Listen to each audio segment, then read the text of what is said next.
Bonjour à tous les amis, pour ceux qui ne me connaissent pas, vos grands-mères les gardes à vue, qui sont au garde à vous. Bon, sujet de la vidéo les amis, message directement à Karim Benzema, j'ai un message à lui faire passer. Benzema, la France ne t'aime pas pour ce que tu fais, la France ne t'aime pas pour ce que tu es, pour tes origines, pour tes pratiques religieuses, c'est la vérité. La France est acharnée sur toi, les médias se sont acharnés sur toi, la politique s'en est pris à toi, s'est servi de toi comme argument politique. Et toi t'es où dans tout ça? Et toi t'es où bordel de merde? On aimerait bien t'entendre. On est énormément de rebeux à prendre ta défense. Mais toi, est-ce que tu prends la nôtre? Jamais. Jamais les rebeux. On est trop sur la vie de ma mère, les rebeux. On est la communauté la moins soudée. Pas en France, pas en Europe, au monde. On se déteste entre nous. On dirait c'est pas possible. Moi, j'ai vu un frère.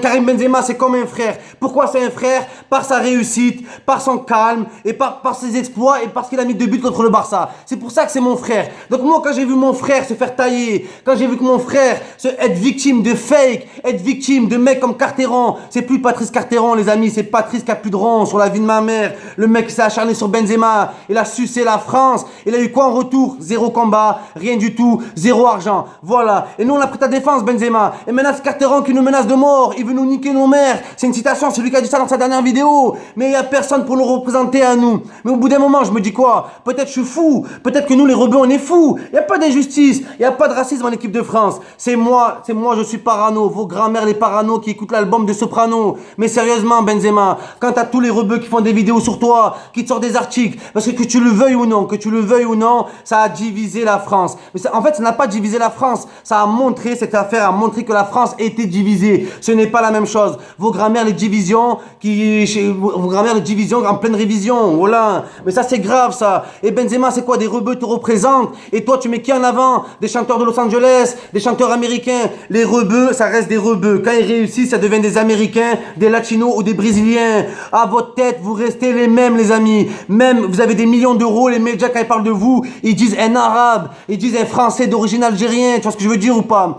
Pourquoi toujours avoir honte de dire qu'on est d'origine algérienne? Pourquoi avoir honte de sortir le drapeau? On n'a pas à avoir honte. Il n'y a pas tout le monde qui a honte. Lionel Messi, il va en Israël, il porte la kippa. Personne ne casse les couilles. Antoine Griezmann, qui se sent plus espagnol que français, ça dérange personne. Mais nous, on est toujours complexés. La vie de ma mère, on est complexés. Vos grands-mères, les complexés qui se sont vexés. Et on est grave vexés au passage. Moi, je suis vexé parce que d'une part, je défends un frère et le frère défend des valeurs qui nous intéressent pas. Faut dire la vérité. Quand je vois des Lamborghini, des Ferrari, on s'en bat les couilles de ça. La vérité, on s'en bat les couilles de ça. Les rebeux t'aiment bien pour ta réussite sportive. Parce que t'as marqué contre le Barça, tu comprends bien ça? C'est pour ça qu'on t'aime. Pour ton sérieux, pour ça. Pas pour tes Lamborghini. Il y a énormément de michtos qui te suivent. Énormément de matérialistes. Mais nous, c'est pas notre cas. On n'a pas besoin de Benzema pour nous mettre bien. Moi, je marche avec des Anotti. Moi, sur la vie de ma mère, je crève pas la dalle. Je demande d'argent à personne. Mais là, c'est plus une question d'argent. C'est une question de principe, bordel de merde. Nasri, Ribéry, Benzema, ils disent quoi? Ouais, la France est raciste, mais c'est bon, de toute façon, l'affaire est pliée. L'affaire n'est pas pliée. Sur la vie de ma mère, vos grands-mères les plus pliées qui sont froissées. C'est grave, ça. C'est grave. Sur la vie de ma mère, vous l'avez accepté. Mais vos enfants, ils seront victimes de discrimination pareil. Voilà. On est là à accepter. Toujours à accepter. Il y a du racisme en équipe de France, on l'accepte. Il y a du racisme dans les boîtes de nuit, on l'accepte. Il y a du racisme au travail, on l'accepte. L'heure de l'acceptation, elle est finie. L'heure de la résolution, elle est finie sur la vie de ma mère. C'est l'heure à la révolution. À la révolution mentale, à la révolution psychologique. Pas la révolution matérielle, pas la révolution militaire sur la vie de ma mère. C'est grave ça, voilà. Et oui Benzema, je m'adresse à toi mon pote, je m'adresse à toi. Carteron, il s'en prend à toi tout le temps. Est-ce que tu lui as répondu? Non, non. Marion Maréchal Le Pen qui cite des fakes sur toi, qui dit que t'as dit que ton pays c'est l'Algérie, que tu t'en bats les couilles de la France.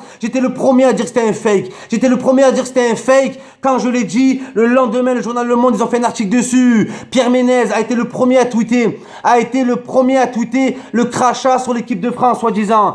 Jamais t'as répondu à ça. Jamais t'as dit que Pierre Ménez était un gros fils de pute, de raciste. Faut que t'arrêtes d'avoir peur. T'as des millions d'euros, bordel de merde. T'es couvert. Vos grands-mères qui sont couverts et qui sont à découvert dans leur compte. Sur la vie de ma mère, t'as peur de quoi? Nous, on a tout à perdre. J'ai fait des vidéos sur toi, sur Facebook. J'ai perdu la moitié de mes abonnés. J'ai fait une vidéo sur toi après France-Italie. Italie, je suis encore bloqué 30 jours. En 70 jours, j'étais bloqué 60 jours sur Facebook à défendre des principes sur la vie de ma mère que normalement ça me regarde pas. Mais oui que ça me regarde. Oui, ça me regarde. Quand on dit à Benzema, qui représente un peu les racailles de France et tout, ça me vexe. Quand on dit à Benzema que quand je voyais pendant l'Euro, qu'à chaque fois que la France passait une phase et on disait ouais, la France n'a pas besoin de Benzema, qui sous-entendait la France n'a pas besoin des rebeux, ça me touche personnellement. Et moi j'ai défendu Karim Benzema, pas pour défendre sa petite tête, mais pour défendre les rebeux sur la vie de ma mère. Et en faisant des vidéos, j'ai vu que énormément de rebeux en France se sentaient lésés. Vos grand-mères les lésés qu'on a laissés. Mais il y en a marre au bout d'un moment. Réveille-toi, bordel de merde. Dis un mot, dis quelque chose. La seule fois où t'as parlé de racisme, c'est pour ta propre gueule. Voilà. Est-ce que t'as parlé de racisme pour le Burkini? Non. T'as parlé de racisme pour les amendes avec les femmes voilées sur les plages? Non. Non, non, non. Tu penses que qu'à ta gueule, mais ça c'est pas bon, ça. C'est pas bon du tout, Benzema. T'es rebeu. Faut être soudé avec les rebeux qui sont soudés avec toi. Pas obligé de partager toujours des Booba, des chanteurs haïtiens. Même si Booba, je le respecte. Et même si Booba a pris ta défense, il n'a pas pris ta défense comme nous, les rebeux, on a pris ta défense sur la vie de ma mère.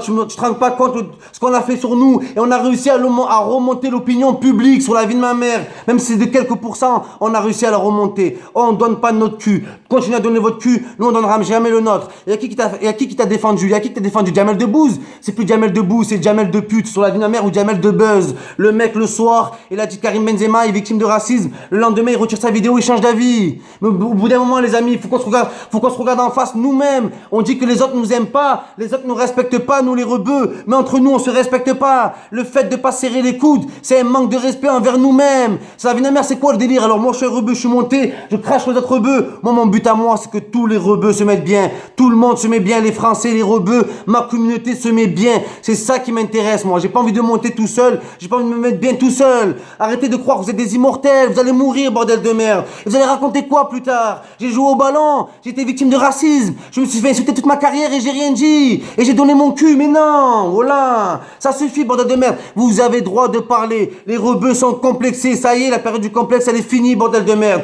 Nos parents, ils ont fait ce travail. Nos parents, ils ont courbé le dos pendant des dizaines d'années. Nos parents ont fait le travail de, entre guillemets, l'humiliation morale.